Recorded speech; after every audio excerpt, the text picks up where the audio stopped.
Nous allons étudier le Daf Nun Hei dans Masechet Baba Kama. Nous reprenons à l'avant-dernière ligne du Daf Nun Deret Amud Bet.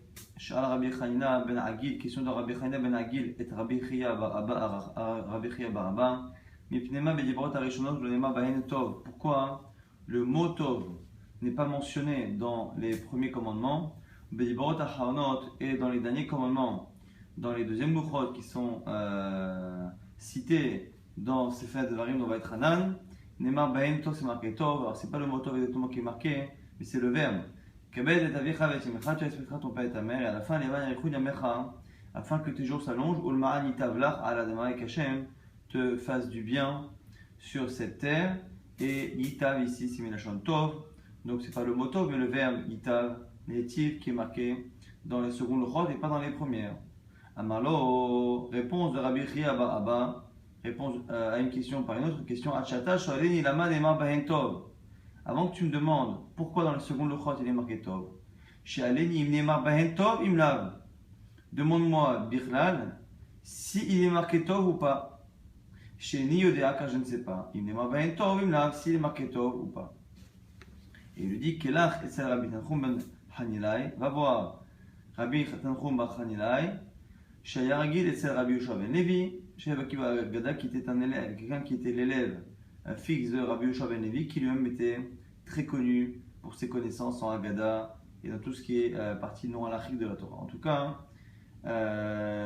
ici, ce qui est dedans, c'est que nous dit la réponse ici de Rabbi Chia bar Abba, il veut dire qu'il ne sait même pas si Yitav et Tov est marqué dans le second Luchot. Alors certains veulent dire que c'est au sens propre, que toute cette partie-là, les Ma'an, Yitav lach aladama, il n'était même pas certain que ça faisait partie de la paracha de Vaïtranan, ce qui peut paraître étonnant parce qu'autant qu'une lettre nous échappe dans le Sefer Torah, on peut comprendre, mais qu'un verbe ici, et donc forcément la phrase qui est associée, soit oubliée ou on ne soit pas certain si elle existe ou pas, ça paraît un peu compliqué.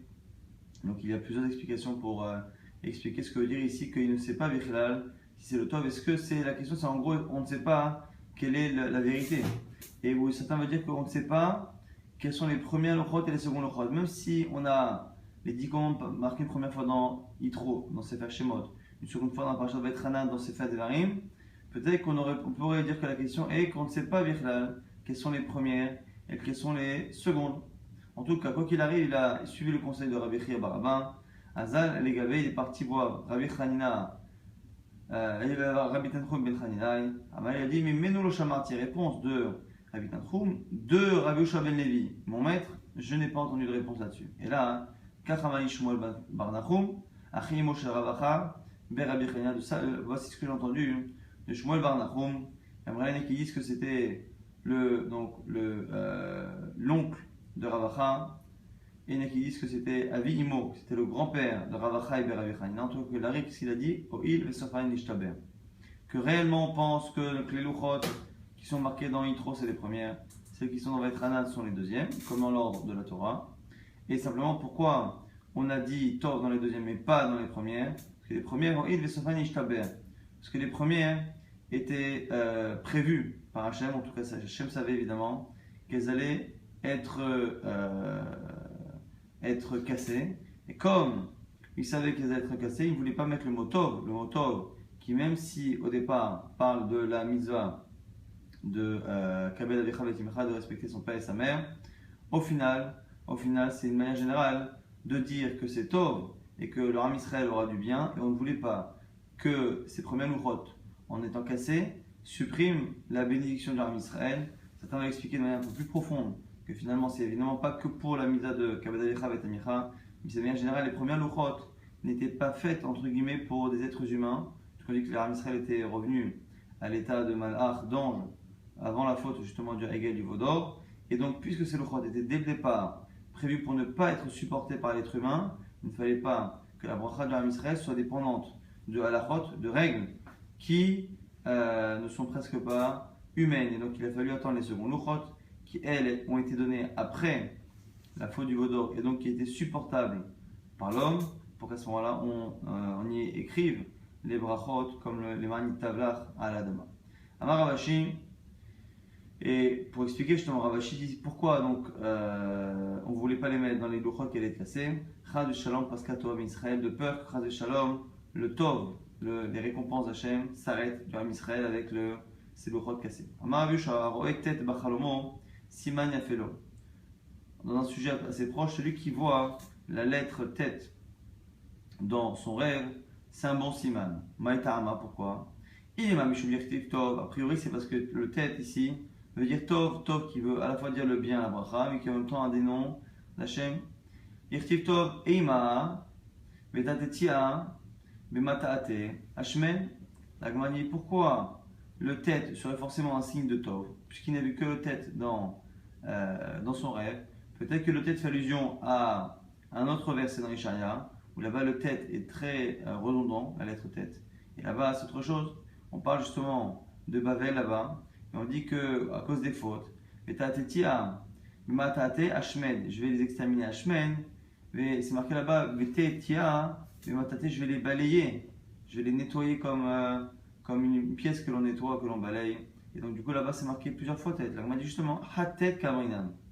Justement, comme dans Tov il y a un seul tête, celui qui voit un seul tête, il pense à Tov.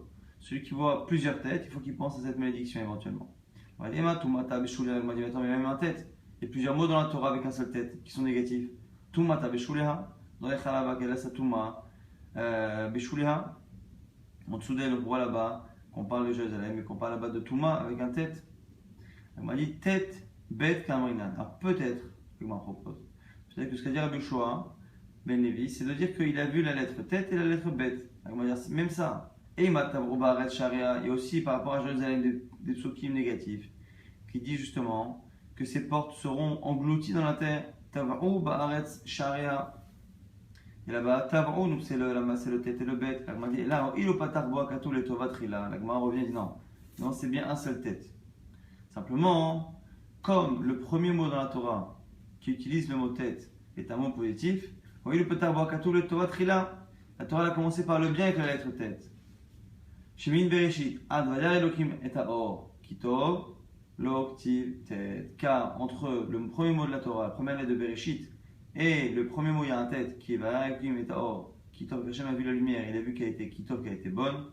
À ce moment-là, on voit que la première lettre, premier mot, première fois qu'on utilise la lettre tête, c'est dans le mot Tov, et donc c'est pour ça que c'est ça qui détermine la signification du rêve où la personne voit la lettre tête. Amar Rabbi Yehoshua ben Levi Aro Esped, Chalomo, celui qui voit Esped. Esped, c'est le fait de faire une oraison funèbre pour quelqu'un qui est décédé.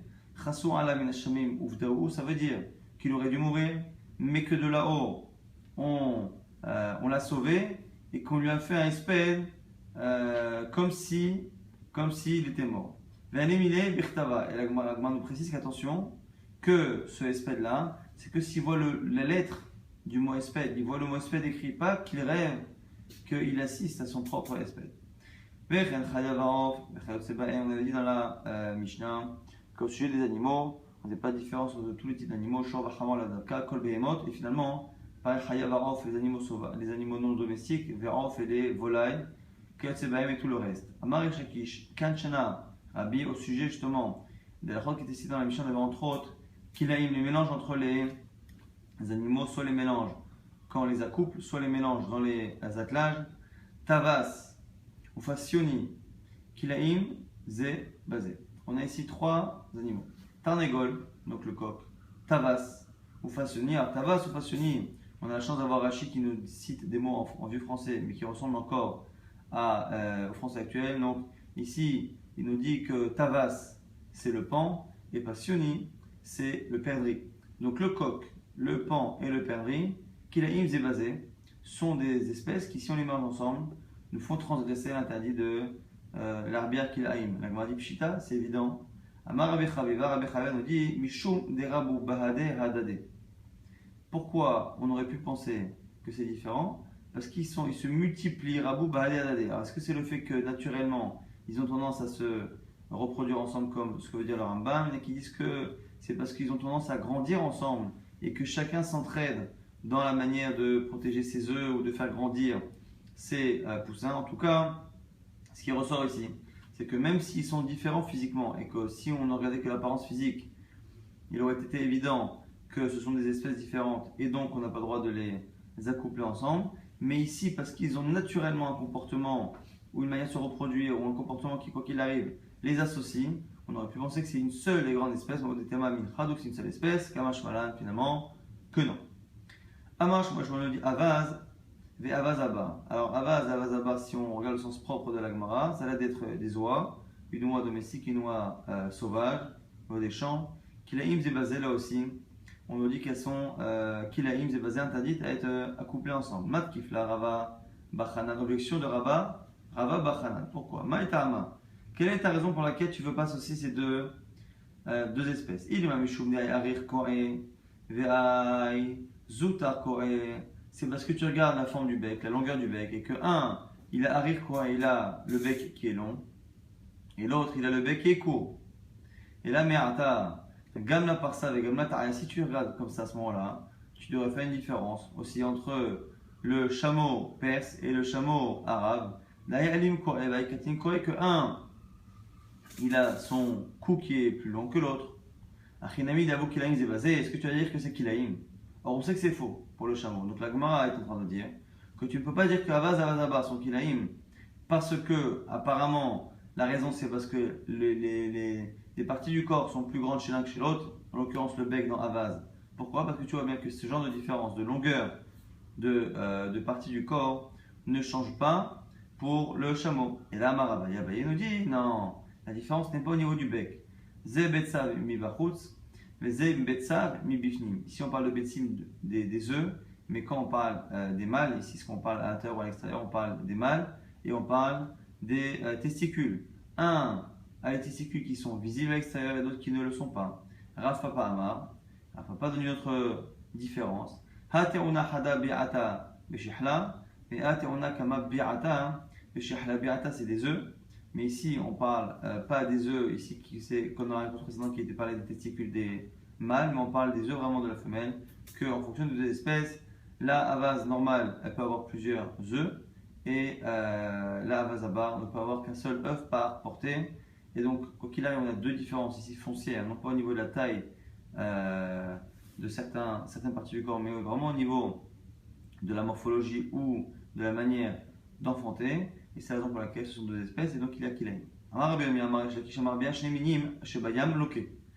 Nous dit Rabbi Amir non Resh Lakish, Kilaim, ça ne concerne pas que les animaux sur la terre ou dans les airs, mais même les animaux qui habitent dans la mer. Maïta'ama, quelle est la raison? Alors pourquoi on a besoin d'une raison? C'est parce que c'est marqué Behem Techa. Rappelez-vous pour Kilaim, Behem Techa, on apprenait Behem Techa de Shabbat, que la même manière que dans Shabbat c'est tous les animaux.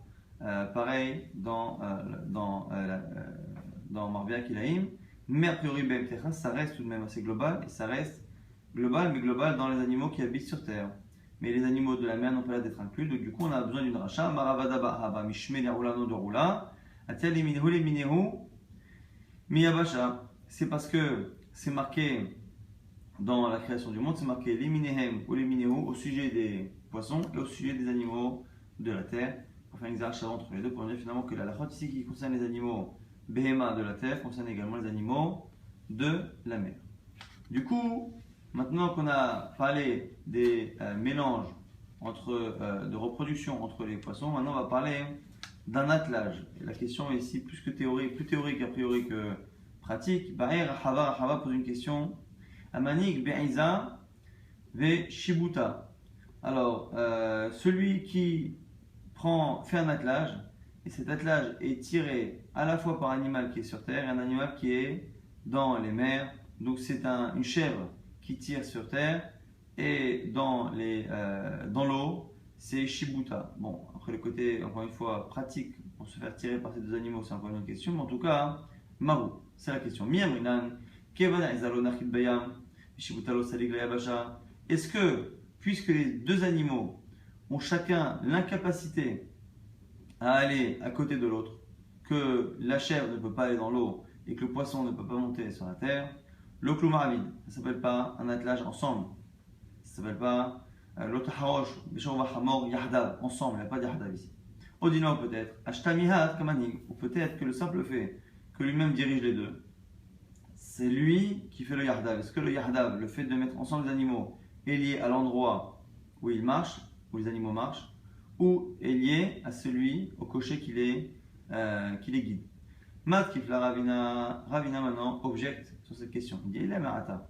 Si tu veux envisager que ce soit interdit, ça voudrait dire que l'équivalent par rapport au chitim, par rapport au blé, il prend un grain de blé et un grain de seora d'orge, beyado. Vezara chita baaretz, ou seora bechutza laaretz. Et il en plante un des deux en Israël et l'autre en chutz laaretz. Selon toi, il se peut que même dans deux domaines différents, Israël et chutz laaretz, on soit haya de kilaim. La Gemara dit vraiment pas possible. Tu ne peux pas comparer avec ton exemple parce que là-bas on a Eretz Israël où il y a Chiyuv, où il y a l'obligation, et Chutz Laaretz en dehors d'Eretz Israël où il n'y a pas.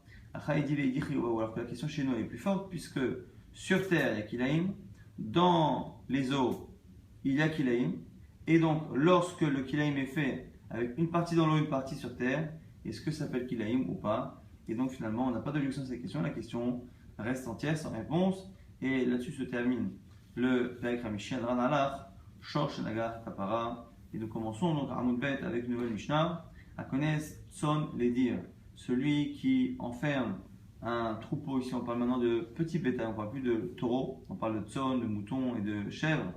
Les dire dans un enclos, Venal Befanea Karaoui. Et il a fermé l'enclos comme il faut, Veatsa Vizika. Et l'animal est sorti et a causé un dommage. À ce moment-là, Patour, il ne doit pas payer parce qu'il a fermé comme il faut. L'ona, le fanakaro ici, n'a pas fermé comme il faut. Ça, Vizika, qu'elle est sortie, l'animal est sorti et qu'il a endommagé, Hayab. Nifretsa Valaïda, si la barrière s'est cassée pendant la nuit, oh, je sais pas, soit l'estime que des voleurs l'ont cassé. Yatsa Vizika, que l'animal est sorti, qui a fait un dommage, Patour, il ne paiera pas. Otsi ou à l'estime, si ce sont les voleurs qui l'ont sorti directement, l'estime, ce sont les voleurs qui doivent payer. Maintenant, à la suite de la Mishnah, on va le faire assez rapidement parce que ce n'est pas la partie que l'on va étudier immédiatement. Il a laissé Bahama, il a laissé son animal au soleil, qu'il a laissé dans les mains de quelqu'un qui est inconscient, qui est irresponsable. Que l'animal a fait du mal, il doit payer. Si par contre il a donné l'animal dans les mains d'un berger, c'est le berger qui prend la responsabilité à la place du propriétaire. Naf la legina, si la bête est tombée dans un jardin, et qu'elle a consommé les fruits qu'il y a sur place, elle paiera ce dont elle a profité. Yarda kedarka veizika, si par contre elle est venue directement dans le jardin et qu'elle a consommé, elle ne paiera pas que le profit, c'est-à-dire l'équivalent en nourriture que j'aurais donné, mais elle paiera la valeur réelle des fruits qu'elle a consommés. Tout ça, on verra ça plus tard. Et au passage, on dit comment on paye le nezek. Premier avis, Shamin Beitsea Bota Sade, Kama Haïta Yafa, Kama Yafa. On prend la valeur d'une CA, on prend une CA, et on regarde combien elle valait avant, combien elle valait après, on fait la différence. Rabbi Shimon emmène Achla Perot Gumurim, parce que dans le premier calcul qu'on vient de citer, on prend la valeur du terrain avant, la valeur du terrain après, mais on ne tient pas compte de la récolte qu'il y a dedans. On prend la valeur du terrain au début et à la fin. Rabbi Shimon fait une différence. Il dit ce que tu as dit, c'est vrai si les récoltes n'étaient pas terminées. Achla Perot Gumurim, si les fruits étaient déjà mûrs et étaient prêts à être récoltés, à ce moment-là, on devra payer la valeur que les fruits auraient eu sur le marché. Mais Shalemet, Perot Gumurim paiera le prix des fruits, mais le prix définitif des fruits Im CA, CA, Im CA, Im CA, quel que soit le volume CA ou CA taille. En tout cas, tout cela on le verra plus tard, mais au sujet du début de la Mishnah, on a dit que celui qui enferme un petit bétail et qui ferme la porte comme il faut ne sera pas responsable des dommages causés par la bête qui sort. S'il ne ferme pas comme il faut, il sera Chayab. Quelle est la définition de il a fermé comme il faut ou pas comme il faut? Une porte qui peut supporter le vent, mais un vent, on va dire classique, un vent habituel, ça c'est karaoui. De manière générale, pas que le vent ou tout ce qui est habituel. Par contre, quelque chose qui n'est pas fermé comme il faut, c'est une porte qui ne supporte pas le vent qui est habituel ou n'importe quelle autre chose qui est habituellement peut exercer une pression sur la porte. En tout cas, ce que l'on voit ici, c'est qu'on ne demande pas une shmira, mi'oula, on ne demande pas à la personne qui enferme son troupeau d'enfermer ses bêtes de manière très très complexe et très sûre. Il suffit de mettre une porte relativement solide. On ne cherche pas à se protéger de toutes les éventualités. Et du coup, la Gemara pose la question en se demandant qui est le Tana de la Mishnah. Amar Bimani Bar Patish, Matana Morad Desagele Bishmera Prota. Qui est le Tana qui pense que quand on est dans Morad, on se suffit d'une Shmira qui est Pruta. Donc on avait vu une marloquette lorsqu'on parlait cette fois de Keren, lorsqu'un animal en corne. Est-ce que lorsque l'animal est Morad, pour ne pas payer la totalité du Nezek, il suffit de faire une Shmira Pruta? C'était qui? C'était Rabbi Udahi, Ibn Mishnah. Ksharo be'alav, be'mosera, bin alefanav karaoui, et savizike hatta vechan Morad, hayav. Celui qui a attaché le taureau avec la corde qui en général permet de le tirer, et où il a fermé la porte devant lui, mais il n'a pas fait non plus une shmira très solide pour le cas où le taureau a un coup de sang et qu'il veut casser la corde ou défoncer la porte. Mais ça veut dire que l'animal est sorti, et khatam echad morad chayav. Il dit vrai Rabbi Meir que l'animal soit tam ou morad, il paiera. S'il est tam, il paiera la moitié, s'il est morad, il paiera la totalité. Rabbi Domer, tam chayav, s'il est tam, il paiera les 50% parce que la shmira n'était pas parfaite. Mourad, mais pour payer les 50% supplémentaires s'il est Mourad, il sera pas tôt par rapport à ces 50% chez les Mar. Mais là, car c'est marqué au sujet du taureau qui est Mourad, que c'est un taureau qui est dangereux, mitémol shishon depuis toujours. Et son propriétaire ne le garde pas. Le fait qu'on parle que de cela et qui est en trop, on avait vu. Mais Chameau, vous que finalement on demande que la shmira, que le fait de le protéger, mais une protection qui est minimale. Rabbi Eliezer nous dit, et une shmira, et la sakin, rappelez-vous, c'est l'avis de Rabbi Eliezer assez particulier qui disait que le shor qui est mourad, on sera toujours responsable, même si on le protège de manière très solide, il faudra le tuer. Donc on avait au sujet du mourad, sur les 50% supplémentaires qu'il faut payer si l'animal est mourad, on avait trois avis. Est-ce que, selon Rabbi Meir, on demande la même protection que pour Tam, c'est-à-dire qu'il faut une protection très sérieuse, sinon on paye. Selon Rabbi Uda, il suffit d'une protection minimale pour ne pas payer 50%. Et selon Rabbi Eliezer, on est à l'opposé, et on paiera que la protection soit faible ou forte, tant que l'animal n'est pas mort, on sera toujours responsable d'avoir laissé en vie cet animal qui est mourad, et donc on paiera les 100%, les 50% supplémentaires. Et donc du coup, on a l'impression que notre Mishnah, c'est Rabbi Uda, puisque dans notre Mishnah, on voit qu'on nous dit qu'il suffit de fermer la porte karaoui, comme il faut, on a dit juste pour supporter le vent habituel, pour être dispensé de payer. On m'a dit Philotema, Rabbi Meir, non. Tu peux dire que chez nous c'est même Rabbi Meir. Pourquoi? Mais c'est différent. Parce que chez nous, dans notre Mishnah, on parle de Shen Varegel. On parle plus de Keren, on parle de Shen Varegel. C'est pour ça d'ailleurs au passage qu'on a enseigné Tson, le petit bétail, donc plus le taureau. Et donc, Shen Varegel, le fait de brouter, et Regel, le fait d'abîmer avec le fait de marcher, ce sont les dommages que peut faire en général le petit bétail. Et ça c'est spécial. Et la Torah, Mi'ata Bishmiratan, n'a pas demandé une shmira si sérieuse que cela. D'Amar Rabbi Lazar, car on le voit au nom de Rabbi Lazar, il y a quatre choses sur lesquelles la Torah a abaissé le niveau de shmira, de protection, de surveillance. Veloen, bor, ve'esh, shen, ve'regel. Le puits, le feu, shen, les dents, et regel, le fait de marcher. Bor, le puits, dire qu'il s'est marqué kiftah, ish bor, okiyeche ish bor, veloy chaseno, celui qui ouvre un puits, celui qui creuse un puits, veloy chaseno, qui ne le recouvre pas. Le fait de parler de ne pas recouvrir, ça sous-entend que la seule chose qu'on demande, c'est de recouvrir. Ah, kissa ou pato, à chaque fois on va trouver des cas où la Torah, lorsqu'elle va parler de la responsabilité de la personne, qui est évidente, parce que là ici, si l'animal est tombé, c'est qu'il ne l'a pas recouvert. Mais ici, le chidouche, c'est qu'on savait qu'il n'avait pas recouvert, mais le fait de dire qu'il ne l'a pas recouvert nous apprend que le simple fait de le recouvrir aurait été suffisant pour être pato. Esh pour le feu, mais ici c'est marqué Shalem et Shalem amav'ir ta'ba'era. On parle de celui qui a allumé un feu, qui a déclenché un incendie chez le voisin. Et on dira à la fin qu'il paiera Shalem Shalem amav'ir ta'ba'era. Celui qui incendie le terrain. Et pourquoi on dit celui qui incendie le terrain? On sait très bien que c'est cela. Ce qui veut dire que réellement, on ne le rend chayav que si vraiment c'est un incendiaire. Et il est incendiaire qu'à partir du moment où il n'a fait aucun effort à partir du moment où il a fait un minimum d'effort et que finalement cette protection n'a pas suffi, il est pato. Chaîne pour le fait de brouter. Dirti, c'est marqué au BR, bisdaher. Celui qui est son animal et son animal, il l'envoie détruire et anéantir et manger le sadé acher, le champ d'un autre. Et là-bas, c'est marqué de manière active. Comme si il n'était chayav adéravik kain ou bi'er. Comme si c'était lui, réellement, qui prenait son animal et qui le faisait consommer de manière volontaire.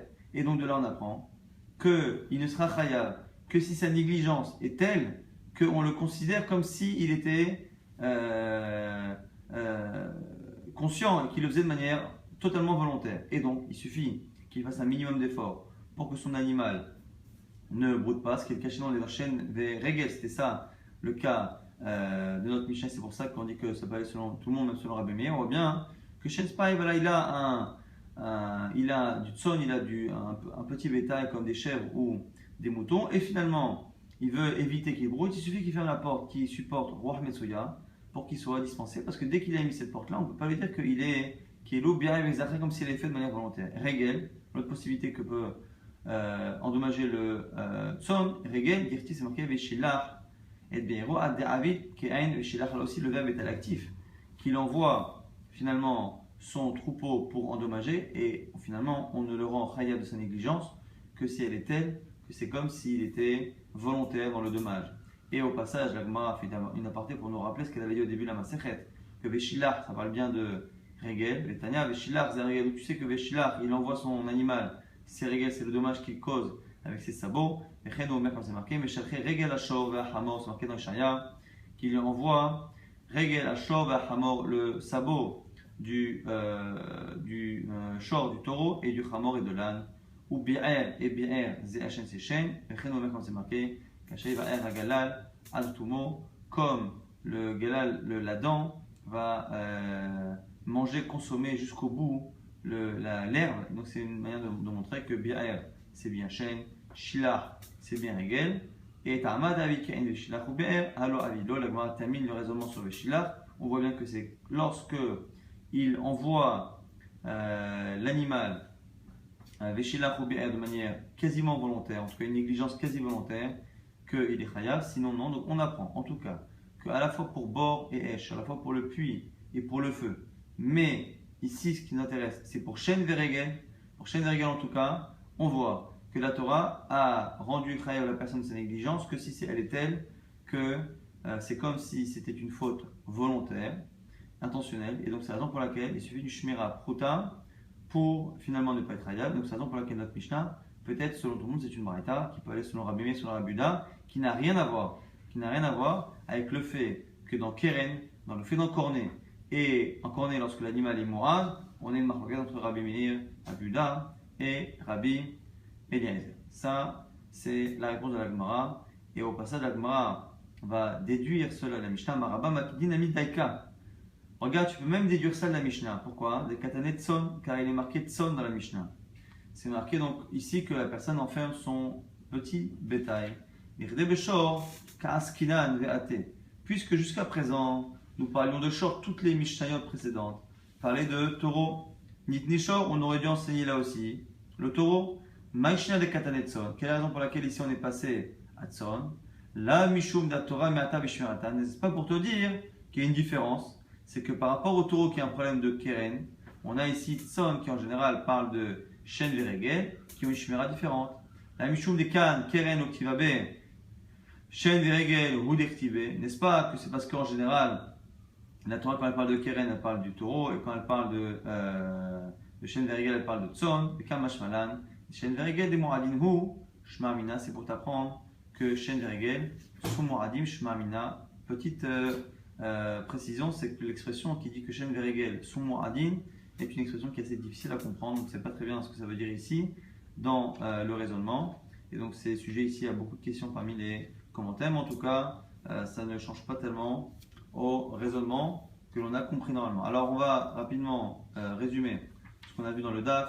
On avait parlé des premières lochot, des secondes lochot. On a vu que les premières lochot, il n'y avait pas les manitav, que Hachem te fasse du bien, il n'y avait pas la notion de tov. Avec les secondes lochot qui sont marquées dans Vetrana, dans Dvarim, il est marqué les manitav. Pourquoi cette différence? Parce que les premières lochot étant prévues d'être brisées, parce qu'elles étaient pour un niveau d'Israël qui ne pouvait pas subsister sur le long terme, il ne fallait pas que le bien que Hachem avait donné à Israël soit écrit dedans, de peur que ce bien-là soit détruit, cette promesse de bien soit détruite avec ces lochot. Donc le bien, les récompenses n'ont pas été conditionnées à l'application des premières lochot, mais à l'application des secondes lochot qui, elles, sont accessibles au Ham Israël, puisqu'elles ont été écrites après la faute. Après, on avait vu que celui qui voit la lettre tête dans son rêve, pour eux c'est bon signe. Pourquoi? Parce que la première lettre tête qui est marquée dans la Torah est dans le mot Tov, Vayar Elokim et Taor, qui Tov, Hachem a vu la lumière et elle a vu qu'elle était bonne. On a vu celui qui voyait le mot Esped, en raison funèbre, dans son chalon, dans son rêve, mais le mot en entier, pareil, ça veut dire qu'on lui a sauvé la vie alors qu'il aurait dû avoir une xéra contre lui. Donc c'est un bon siman. On a vu après que certaines espèces étaient kilaïm, malgré le fait qu'elles grandissaient ensemble, qu'elles se reproduisent naturellement ensemble, comme ici le coq, le perdrix et le paon, malgré les comportements entre eux, on s'attache à l'apparence et l'apparence fait que ce sont finalement des kilaïm.